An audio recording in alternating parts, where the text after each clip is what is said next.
మాజీ మంత్రి కాకానిపై ఎమ్మెల్సీ బీదా రవిచంద్ర సంచలన కామెంట్స్ చేశారు. కాకానిపై కూటమి సర్కార్ అక్రమ కేసులు పెట్టి వేధిస్తోందని మాజీ మంత్రి అనిల్ చెప్పడం హాస్యాస్పదమన్నారు. మైనింగ్ అధికారులు ప్రధానమంత్రి కార్యాలయం, అప్పటి డీజీపీలు సోమిరెడ్డి ఫిర్యాదులపై విచారించారన్నారు. సోమిరెడ్డి నిరసన చేస్తే నెల్లూరు నుంచి హిజ్రాలను తీసుకెళ్లి దాడులు చేపించిన నీ చరిత్ర వైసీపీదేని ఎమ్మెల్సీ రవిచంద్ర మండిపడ్డారు. మైనింగ్ సేఫ్టీ అధికారులు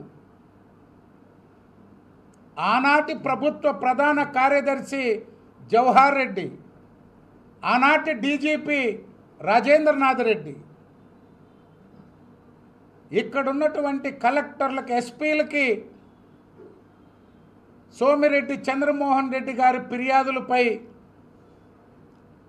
ఇన్ఫర్మేషన్ తెప్పించుకొని కాకాని గోవర్ధన్ రెడ్డి అక్రమ మైనింగ్ చేస్తున్నాడని నిర్ధారణ చేసుకున్నారా లేదా తెలియజేయండి. ఈరోజు జవహర్ రెడ్డి లేడు, రాజేంద్రనాథ్ రెడ్డి లేరు, డీజీపీ